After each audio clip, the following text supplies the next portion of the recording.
everything you need to know about new and used cars. Control. Industry news. We'll fix or repair your car on the air. Control. Fasten your seatbelts and let us take the wheel. Now, your ride is about to begin. Cruise control. Because you're on cruise control. Cruise control. Cruise control.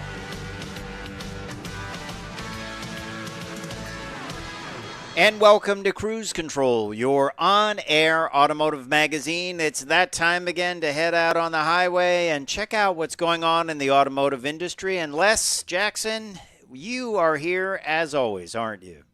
As always, and we're raring to go. We have a lot of stories, as we always do, and some comments about what's going on. Of course, we have our always, rather often, as the Tesla turns. Yes. Yes, we definitely have. Never ends. Yes, it's a full one this week, too. But we're going to take off with a story about most small SUVs failed to make top grade in crash tests. We'll talk about that. That's right. And sometimes it just pays to wait. Ford has discounts for Bronco buyers at last. Yes, at last. If you waited, like we said, year and a half, 2 years ago, just hang on. Yeah. Catch up. It will catch up. And then BMW, we told you that they're going to have a kind of an onslaught of new product. Well, we're going to talk about some of it that's coming out this week. And that is the 4 Series. Very slick-looking machine for sure. And it has a new front grille design. You know how people get kind of wrapped around the axle about those things, right? So we'll discuss that. Yeah. And Alfa Romeo name swaps. This will be interesting.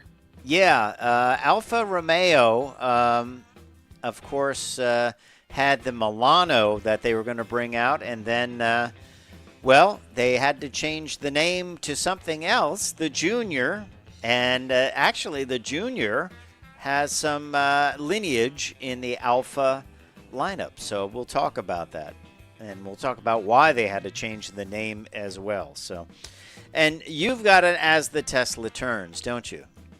Yeah, we have a whole bunch of as the Tesla turns, missing trucks, NHTSA probes, and I have more about that from my friend at NHTSA, and small car questions and huge layoffs. Yeah, some of the people found out they were laid off when they walked in to work and their ID didn't work. That's terrible, isn't it? Great. I'll tell you, Elon, you're just a charming guy. Well, I'll tell you one thing that's charming. Ford Mustang. Remember, we were talking about this a couple of weeks ago. Ford Mustang celebrating 60th anniversary. They've got a unique way to celebrate their heritage, and it's going to be pushed to every Mustang owner, the current Mustang owners, with an over-the-air update. We'll tell you what it is when we come back on Cruise Control with Fred Staab and Les Jackson. Stay tuned. We're just getting started. We'll be right back.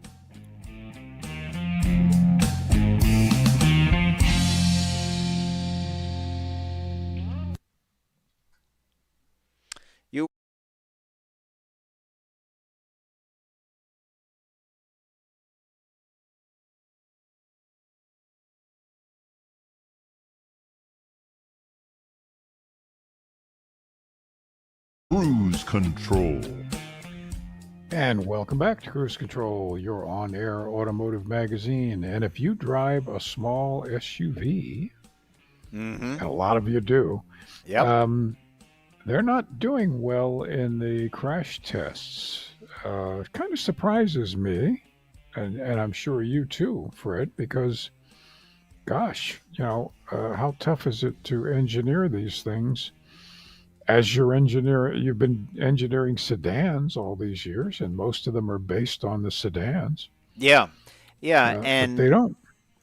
You would also think these are popular vehicles. You want to be able to tout the safety of them and get a good rating from IIHS and that would be important to engineer that. But there was only one small SUV that earned a good rating, and these tests are updated, so that could be the cause. The Insurance Institute for Highway Safety updated its vehicle-to-vehicle front crash prevention test to address crashes that occur at higher speeds and those in which the struck vehicle is a motorcycle or a large truck. So this is a new test, and probably these vehicles were not built for these tests. But only one of the first 10 small SUVs evaluated earns a good rating, and that one is the Subaru Forester. And which just got I don't know which one they tested. They probably did not test the new one, so I don't know if there's any difference in that. But they had like an inflatable motorcycle with a rider on it, and if the vehicle hit it, the rider went flying and broke in half, which would be terrible if you were that rider. That would be very bad. Yeah. Your legs stay on the motorcycle and the rest of you goes flying. So let's not even try to envision that. No. There was video of it, and I didn't get it, but it's just an inflatable thing. But anyway, so this is an updated test. The original vehicle-to-vehicle front crash prevention evaluation was developed when this crash avoidance system requirements only required low-speed crash. To be active in low-speed crashes. The test was running at 12 to 25 mile an hour. Which is pretty low speed. Yes. Now it's significantly higher, and it's a much tougher test. It can go up to the updated test includes trial speeds of 31, 37, and 43. So they're going to have to revamp these systems to be able to do that. There's much more energy involved. Points are awarded for warnings that occur at least 2.1 seconds before the projected time of impact and for substantial speed reductions. Speed reductions account for 2/3 and warnings account for 1/3 of the maximum score. So this is a new test. You have to give manufacturers some time to make these changes, but it's a pretty big change, and you're dealing with things like traction and the ability to slow that mass down even sooner. So let's look at how the score's gone. The 23 to 24 Subaru Forester, so it is the older outgoing model, got the good rating. That's the good. Yeah, but they didn't fare too well. If you go down the list, Les, what do you got? A couple of acceptables, right? The Honda CR-V and the Toyota RAV4, which are kind of twins in the competition market, both of those got acceptable. Okay. Which acceptable?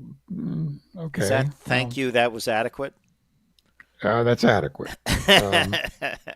Not great, but adequate. And then the Ford Escape, Hyundai Tucson, and Jeep Compass, not so acceptable. Marginal. And then you wouldn't want to get one of these on your test scores. The red P. No. which means poor. Which is poor. Chevy Equinox, Mazda CX-5, Mitsubishi Outlander, and Volkswagen Taos. All poor. Those were the ones that were tested. They didn't test all of them.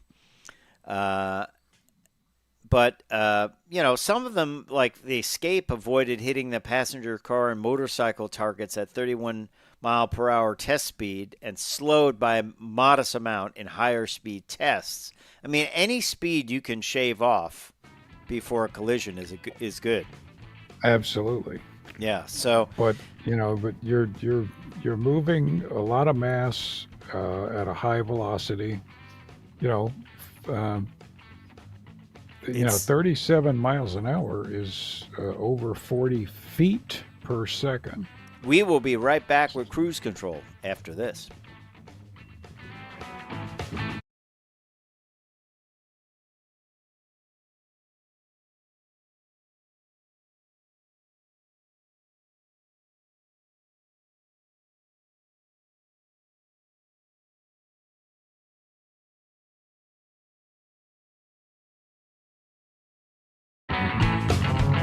Cruise Control. And welcome back to Cruise Control. Let's put a button on our little test, our IIHS Insurance Institute for Highway Safety Test, small SUVs. You know, I was thinking about during the break, Les, cars are getting heavier, especially electric ones. Yep. What will they have to do to these vehicles? Will everyone have to get the big brake upgrade to cut that speed down quicker? Well, they will, or bigger tires, fatter tires. And remember, these tests are done by the insurance industry. Well, the insurance industry funds them not to make money, but to make vehicles safer. And if you have one that's marginal or unacceptable, your insurance rates are going to be higher, period. Right. And as we were saying, this is a great example of a carrot because if you can get a great rating, the vehicle's safer, and it's something to crow about when you market the vehicle. And when someone says, "Is this safe?" you can say, "Well, it got the Safety Pick Plus from the Insurance Institute for Highway Safety, who does these very very well monitored tests, right?" So that's right. So that's why you want to look at the safety ratings when you're buying something. It's just another really factor. Important. Yeah, absolutely. Well, you and I talked about this. As a matter of fact, I was just talking to a guy that bought a vehicle, and he paid over sticker. He said, "I had to do it. I really wanted it." And that kind of, you and I are annoyed by that, but many people aren't, because they want what they want when they want it. But many people went out to buy the Ford Bronco Sport and the Ford Bronco, but even the Ford Bronco Sport people were paying premiums on that, right? Yeah. And this, of course, is the small version of it. And it basically competes with things like the Honda CR-V and the Toyota RAV4. And people were paying well over sticker. Well, now the new pricing for the Bronco Sport brings it closer to the CR-V and the Toyota RAV4. And we've got some ideas for you on this, like the Big Bend model of the Ford Bronco Sport was $31,230. Now it's $29,795, so down $1,400. The Heritage drops $1,300. The freewheeling version drops $1,300 and change, and the Outer Banks model drops almost $2,000 off the starting price. And the Badlands, well, that doesn't change. But the point we're making with this is, if you've been waiting for a Bronco Sport, well, now it's cheaper and more available. And also, sometimes it pays to wait. You don't have to go out there. The car is going to get better. It's going to get more features. It's going to get problems fixed as it gets a couple of years older. And it could get cheaper, right? That's right. And as long as you can hold on in what you're driving, just have a little patience, save up some more money to put down on it. Yeah. You don't need, if you don't have to have it right now. And listen to Cruise Control, because we'll watch out for you, because we'll tell you, hey, look, there's reduced prices. These are not even rebates. These are reduced prices. And that is another trend in the industry. It started with Tesla with cutting back on the pricing. And it seems like, I think the whole automotive industry got the message that maybe the prices are too high all the way around. right? I think they either got the message or they're getting it, um, because people are just kind of not buying. Yeah. So good news if you want a Bronco Sport, which is the smaller one. That's right. Let's talk about something that will probably not get a price decrease anytime soon, and that is BMW, right? We've got some new BMW. You've got a story on some new BMWs, don't you? Well, that's right. The BMW i4 and 4 Series Grand Coupe. Um, they're actually nice looking, Mm-hmm. and they've got uh, some just updated details, exterior lighting.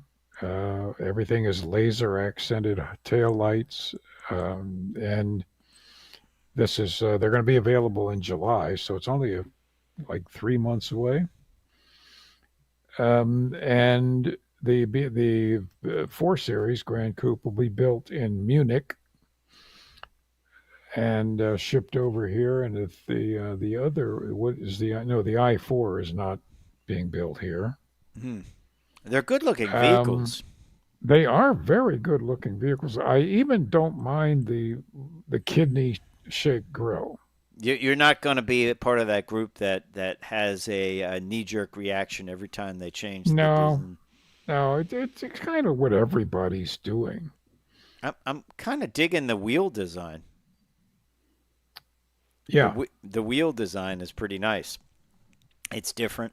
The interior looks like a high-grade BMW interior. It looks like some that's carbon right. fiber and such. So let's dig into this a little bit. The BMW 4 Series Grand Coupes get you have a couple of options: a 3-liter inline 6-cylinder engine, which is the venerable engine from the BMW lineup. You get a 48-volt mild hybrid system for sharper power delivery and greater efficiency. Right. And that can provide that 48-volt mild hybrid up to 11 horsepower boost to the 375 horsepower twin power turbo engine. So you're looking at about 386 horsepowers, which is not bad. That's significant. Yeah, that's good. I would So 4 seconds, 4.7 seconds, 4.3 with the intelligent all-wheel drive. and then you can also opt, if you don't want to do that, for the 2-liter inline 4-cylinder engine, also with the mild hybrid system. And that will be 255 horsepower, which I'm sure will still be a fun-performing vehicle. There'll be M Performance models, unique design elements for the M Performance models. And I just think it's the start of a flurry of new products for. It is. We don't have prices on these, but No, I'm confident they're not they won't be low cheap. priced. Les says these BMWs will not be low priced. Yeah. I can absolutely guarantee that. Certainly over 40. Oh, I would say probably in the 50 to 60 range. Yeah, I think so. You I know, think so. so it's expensive. Used to be, the number for the 3 Series was the low price series, Yeah. Now you have the and the 1 5 series. and the 6 went up. Now it's, you know, I thought the 4 was supposed to be what the 3 was. Yeah. Well, yeah, and the 4, it's interesting. The 4 became the Roadster. Remember, there was the 3 Series Roadster, Right.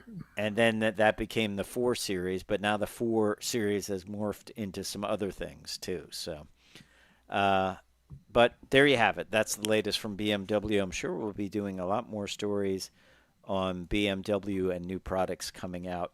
Hopefully, I'd like to know maybe what the audience thinks of the kidney grill on the new 4 Series. Let us know. Send us a comment. our YouTube page or on any of our Facebook or other social media outlets. That's right. Stay tuned. We'll be right back with Cruise Control.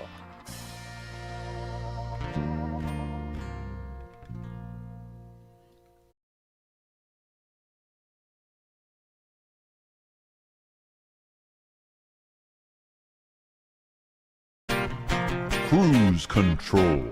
Welcome back to Cruise Control. We are now moving over to Italy. Milano. Well, Buongiorno, maybe. Fred. Maybe. It used to be Milano. That's right. Used to be Milano. We're talking about the Alfa Romeo Milano, which is not the Milano anymore. No, even though all the press footage says Milano on it. But we'll tell you what happened. Yes, but they got backlash for producing it in Poland instead of Italy. There's actually a law, Les, that says if you call something... Yes, you can't call it... Yes, that's right.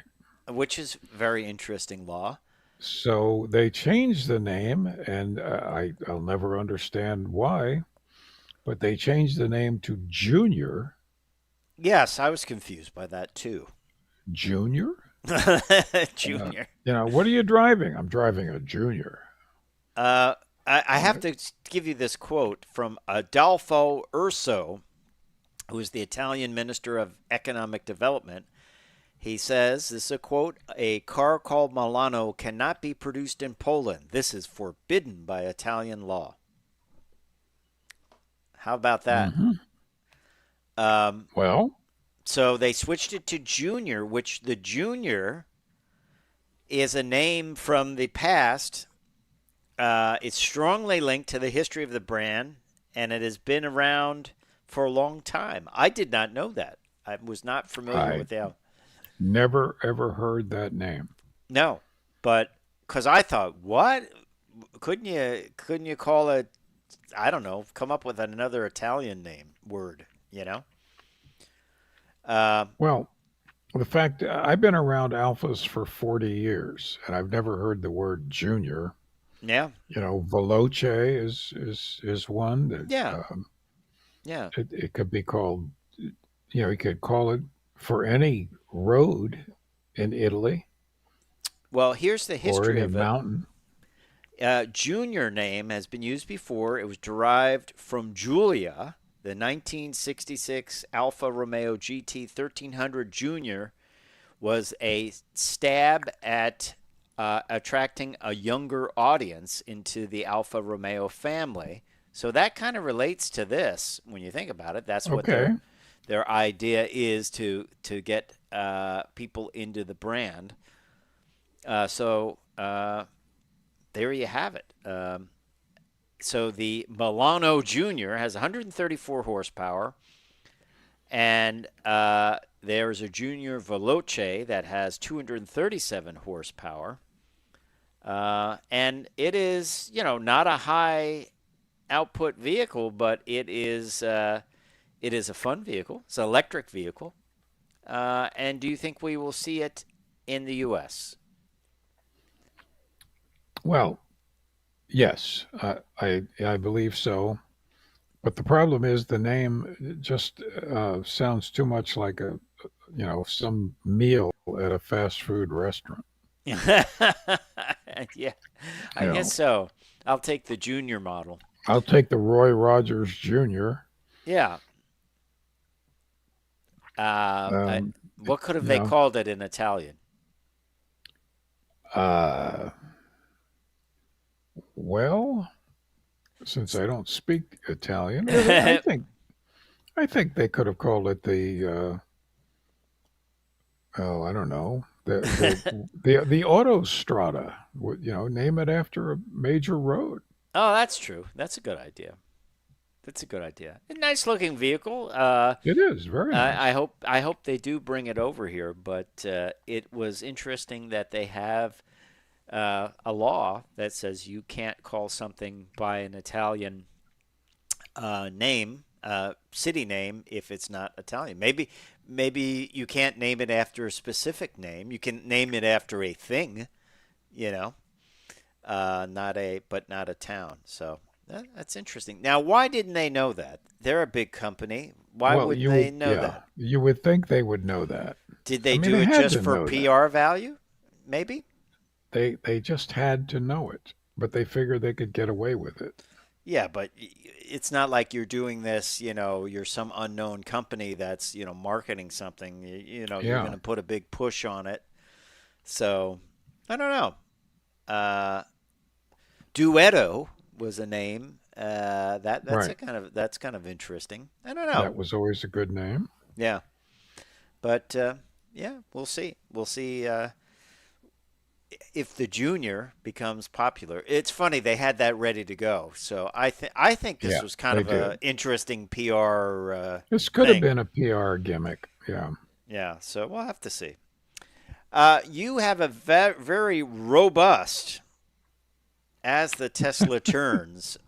There's a lot going on in Tesla land. Shall Well, shall I yes. start or do you want to Well, start? you go ahead and start. Well, Maybe with the layoffs, which is.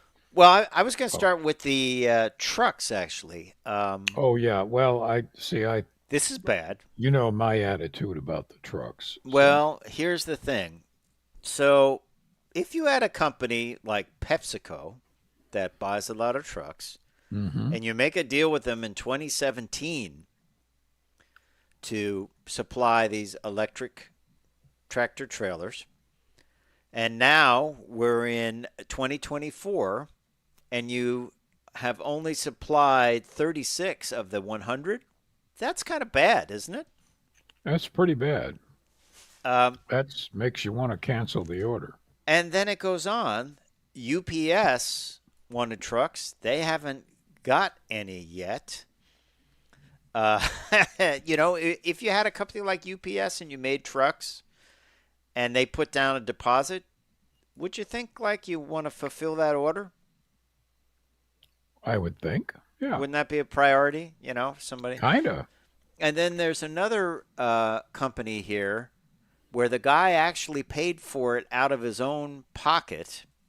Oh, Soli, I believe, or Nora Gruppen. Yeah, he put a deposit down on 10 Tesla semis. He hasn't gotten any. Uh, Hmm. so this is just par for the course, isn't it?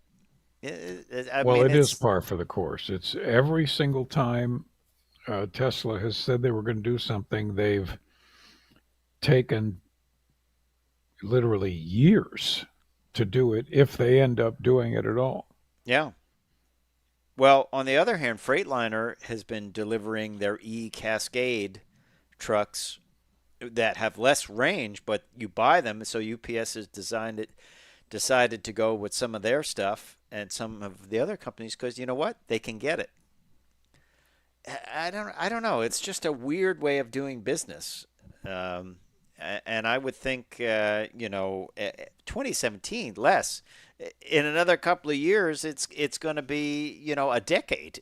Yeah, exactly. That's I mean, we're at 7 years. Yeah, it's not Uh, 3 months late. It's a decade late almost.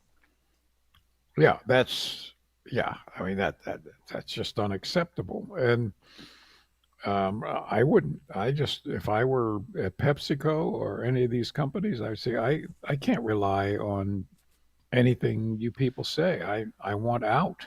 Right. You can't You know, treat this like, oh, I hope they build the Roadster or the Cybertruck sometime because I'd really like that and I've got a reservation. No, these are things they need to do business. These are yeah. tools they need to move stuff around. So it's all right. So what is it? What is next on the as the Tesla turns? Well, we could. Well, You pick one. Pick one. Pick one that. I'm gonna take the layoffs because Okay. when I saw the layoffs early this week, I just thought, whoa, 10% of the workforce with absolutely no um, preliminary, mention of it. Just you're not working here anymore. They came into work and they're like, ran their their ID card and it didn't work, and they're like, "What's Yeah. up?" "Oh, well, you've been laid off." That's terrible. And What that's an HR disaster, huh? well, but this is 14,000 people. Right. That's I don't care what you're talking about. That's an enormous number of people to suddenly lose their jobs. Yes.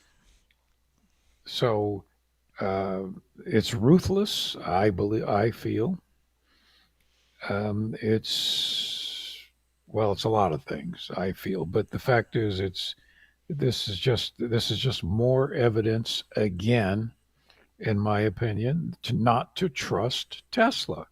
Well, It's I mean, just figure this one now. I don't even understand now what's going on. They were going to build a small car, then there was rumors they weren't. right. Now they said, Yeah. "Well, we'll build it, but it won't be on the platform, a new platform."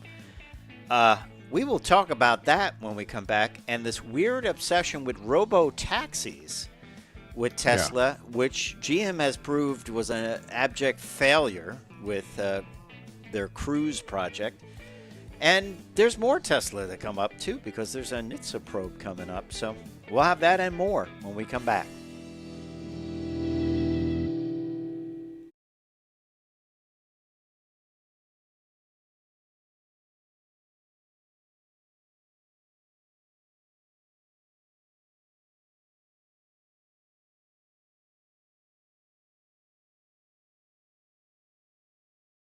Control. And welcome back to As the Tesla Turns. It's turning this week, Leslie. It's turning, but the fan blades are banging on everything. Yeah, it's a little wobbly. It's wobbly. Yeah, the wheels are falling off of the literally in the case of some Teslas. But We're not making this stuff up. It's everywhere. It's in Business and it's not Insider, Reuters, That's right. And this isn't a vendetta on our part. We're just saying we told you so, because we've analyzed these vehicles and they're just not very good. Yeah. But anyway, uh, Where were we? layoffs. Layoffs. Well, Yeah. layoffs. 14,000 people are looking for work. I don't know where they're going to get it. I feel sorry for them. Yeah. I question why the senior vice president of powertrain and electrical engineering and the vice president of public policy and business development left Tesla last Sunday, right before the announcements. Interesting. Golden parachutes, Get out while the getting's good. or rats leaving the ship is what the way I look at Eject. I am cynical here. But then there's yeah. NHTSA. There's a NHTSA thing going on, right? Yeah, NHTSA again. This self-drive. NHTSA's Full angry. self-drive. It's no longer Yeah. autopilot. It's full self-drive. That's right. It's NHTSA is just flat angry. Mm-hmm. They're basically, I've got a very close friend who is extremely high level at NHTSA. And he said, we've about had it with these people. Mm-hmm.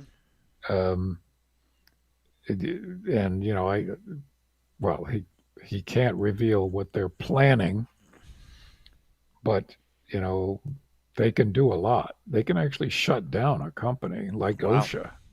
But It's dangerous. never happened as far as I know. Yeah.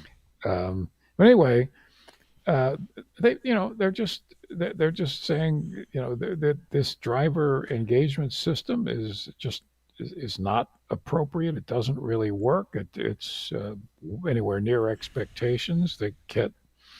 Tesla is just kind of walking away from it.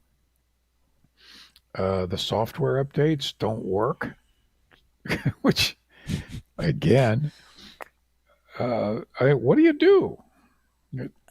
And then there was this whole confusion about small cars. They were going to build small cars. Remember, not use an assembly line process. But now that was rolled back to say, well, we'll build small cars, but use the existing platforms. And then make these robo-taxi things. That's critical. So if there's going to be, if the robo-taxi is based on full self-driving or autopilot, which doesn't work. and is being looked at NHTSA for a possible recall of 2 million vehicles, right? Mm-hmm. Would you think it's a good idea? Would you think it's a good idea to like, and a good profit center to build auto taxis that use the same system to take the general public? Just let them go crazy all over the streets? I think this would be a poor idea, and it would even be a worse idea as a person, in the public, to call one of these taxis and get in it. Yeah. I mean, look at the logo on the side of it. It says, "Take a chance, get in the taxi." Make sure you have your Hans device and your helmet, visor down. That's please. Right. But at least a regular taxi in New York City, however dirty it may be, however, whatever, no air conditioning, at least the motto there, and they've never failed, is "We'll get you there." Right. You may not like it, but we'll get you there. Right. So, wow. No. No way. Absolutely no way. The least worst thing that could happen to you is, as happened to some of the other makes, not Tesla, but Cruise, it just stops in the middle of the street. Yeah, and you get out. What do you do now? Like traffic building up. You can't drive it all over to the side. You can't do anything. And it's not going to stop on your neighborhood street. It's going to stop on the Cross Bronx Expressway. Right in the middle of lane 3. Or the 405 in California. I don't know. Please stay away. Yeah, I still go back to, I can't see how you can just ignore contracts from Pepsi and UPS. Well, exactly. Like, don't bad things happen when you do that? Like, hey, you put money down, where's her trucks, Well, I mean, unless it's like something where the plant catches on fire or falls in a hole due to an earthquake and everyone knows about it, and I think cut the you some Justice slack. Department is going to be paying a visit to our boy Elon in the not too distant future. Yeah, it's very interesting. Well, what do you think? We don't think we're not picking on them, but I mean, they managed to get in so much trouble for just kind of like, I'll do it my way, Just have no confidence. I would never buy a vehicle from them. Yeah. Yet many people do. Sure. Hey, let's switch it up a little bit and talk about what I think is kind of a cool idea. Of course, you and I had Ted Ryan on not that long ago, the Ford historian. He was telling us all about what's going to happen for the 60th anniversary of the Mustang. And one of the neat things is, if you have a current Mustang which has the complete electronic dash, the glass cockpit, if you will, they will, via an over-the-air update, will be sending you an option to use first-gen style instruments projected on your screen. And it's an option, and it will come down as an over-the-air update. I think that's pretty cool. That's an update I'd like. This is great. I would love that. I would go with that in an instant. Yeah, that's a wonderful thing. I'd be like, add them on. I'm making sure my car is available to the Wi-Fi, so you can send me those. And if I didn't get them, I'd be calling up. I'd like to try those, please. I think that's just cool. They're cool instruments. I mean, I had them on Mustangs years ago. They're great looking instruments. And once again, I have to point this out. If you look at like Chevy and Buick cars, their instrument looks like a 2-year-old put them together. I don't know why they made them that way and why they couldn't do something like what Ford did, making it look like real instruments, making it look, have a graphic designer design them, Well, yeah. Don't ask me to design it because it'll look like it looks so basic and cheap, but these look great. And imagine getting that for free. Updates completely free for every current generation of Mustang, regardless of powertrain or trim, and will be available to add wirelessly starting this week. So if you are listening and you have one of those Mustangs, look around in your car, accept the update, because it's optional. You don't have to have them there, but I tell you, I would. I think it's great. I wouldn't hesitate. It looks great. I wouldn't turn them off either. No, I would use those as my main gauges for sure. So, kind of the cool idea of over-the-air updates. It's something great, and I think we're going to see more of that. And it's great that they did it for free. They could have said, "Oh, it's $125." Nope. It's like, hey, you have this option, and cool thing. Like it a lot. Yay, Ford. All right, time for me to say I'm Fred Staab. I'm Les Jackson. We are going to see you down the road. Bye.